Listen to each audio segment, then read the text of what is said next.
Coming up on Mountain News this morning, Governor Andy Beshear made big announcements here in the Bluegrass. We'll tell you all about a $500,000 grant awarded to the city of Pikeville and how it will be used.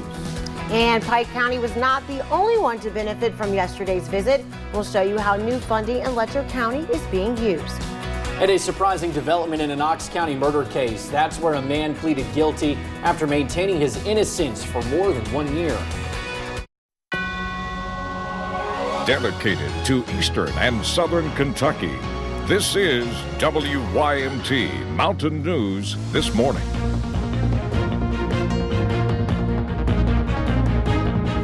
Good morning. It is 6:35. I'm Will Puckett. And I am Lacey Roberts. Thank you for tuning in to Mountain News This Morning on this Tuesday, March the 3rd. And Lacey, it's quiet around here now, but earlier this morning and into last night, it was not. There's a lot going on. There's a lot of rainfall in the area and stacking up, and I don't think we were ready for that. But with that lightning and everything, it kind of woke people up. So now people are aware and they can also follow in on that weather app. And as we talk to B-Rob, he can also keep us updated on what's going on in the whole state.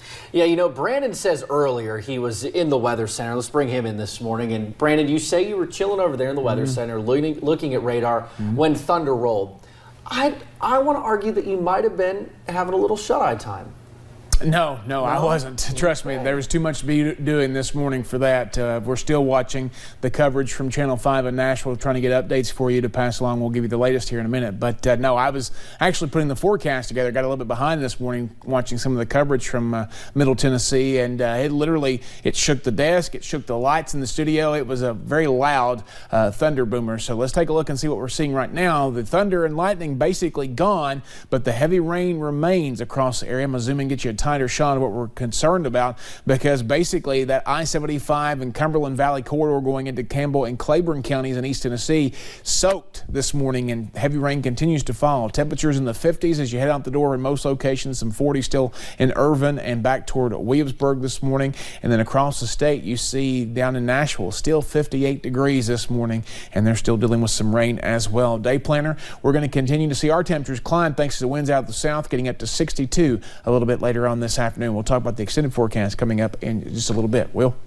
All righty, Brandon, thank you. Well, he just mentioned a large and dangerous tornado ripped through parts of Nashville overnight. Police have confirmed at least 2 deaths in the Music City and 3 more down I-40 in Putnam County. The storms tracked through Middle Tennessee, leaving a trail of damage and destruction from the downtown area across several counties before finally ending near Cookeville. Several homes were damaged and numerous injuries are reported across Middle Tennessee. Thousands are currently without power, and shelters are set up all across the area for those who are left homeless. Officials will survey the damage and confirm the intensity of the tornadoes later on in the day. And Governor Andy Beshear had a busy day in Eastern Kentucky yesterday. Always great when the governor comes to town, right? During one stop in the mountains, he awarded the city of Pikeville a $500,000 Appalachian Regional Commission grant. WYMT's Marianne Fletcher explains how this grant will help fill a shortage of nurses in our region. It is a national problem. Addressing challenges facing some of our most important employers in Eastern Kentucky, and that's our healthcare industry. Officials are hoping to alleviate a nursing shortage. Healthcare is one of the ways that we are going to rebuild the economy in Eastern Kentucky. Monday, Governor Andy Beshear awarding the city of Pikeville with a $500,000 Appalachian Regional Commission grant. The intent is to really create a pathway from students going into high school to really introduce them to health care. The project is called Healthcare Employment Around Resource Training, also known as HART. They really don't understand what the program's all about, so they realize they have to touch blood and to see things that maybe they're not really comfortable with. Pikeville Medical Center CEO Donovan Blackburn says they will utilize the Summit building downtown as a training center. The hope or the intent is by the fall semester of this year is to open with 30 additional nurses in that building. Planning to grow the Eastern Kentucky program with Eastern Kentucky people. In Pike County, Marianne Fletcher, WYMT Mountain News.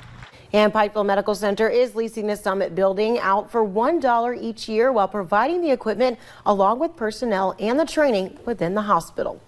Governor Andy Beshear also stopped in Letcher County yesterday as he announced new funding for Letcher County. $42,000 will go to help repair damaged roadways, while more funding will go to upgrade Fish Pond Lake Park. The county now has $400,000 to spend on renovations. So that'll help us build a new visitor center. It will help us put in new playgrounds with pour and play surface, so it's more accessible to special needs handicapped children, so that's a great amenity there. Several other upgrades, such as new grilling stations and a bathhouse, will also be added. Funding was also announced for projects in Whitesburg. You can read about those on our website over at WYMT.com. And the annual health provider education event was hosted at the University of Pikeville yesterday. The event brings healthcare professionals and students together to learn about research and resources for substance use disorder education. Organizers say the partnership between Shaping Our Appalachian Region, Operation Unite, and the University of Pikeville is all about preparing people for a better Appalachia.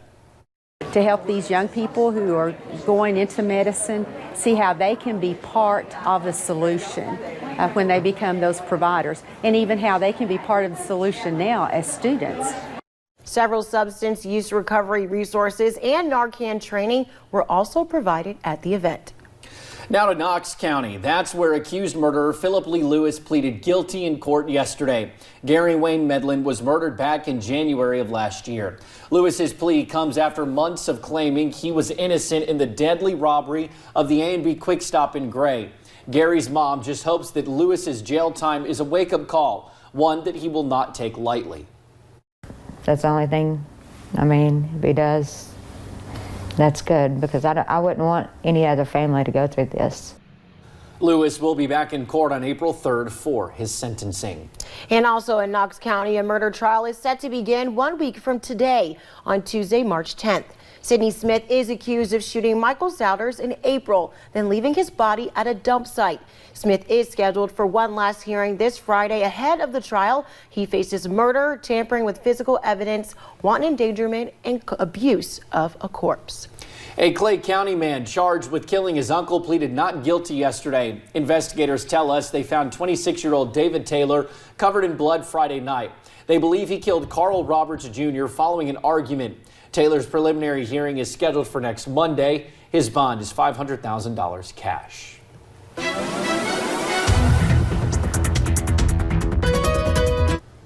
Well, the rain continues to fall across the area this morning, but it's starting to get more clustered into parts of Laurel, Knox, Whitley, McCreary, and Pulaski counties, and down into Claiborne and Campbell counties in East Tennessee. So backing off a little bit, but still a heavy cluster going through parts of Bell County as well. Temperatures across the board, basically in the 50s. We have one spot right now still in the 40s, and that is Irvin this morning. Out the door forecast, we are going to see those chances for rain start to decrease as we head through the daytime hours, becoming more scattered later in the day. 62 is our daytime high. Guys. And thank you for joining us on Mountain News this morning. Here's a look at what's ahead. Today is one of the biggest moments in the 2020 presidential race, Super Tuesday. We'll show you what that means straight ahead.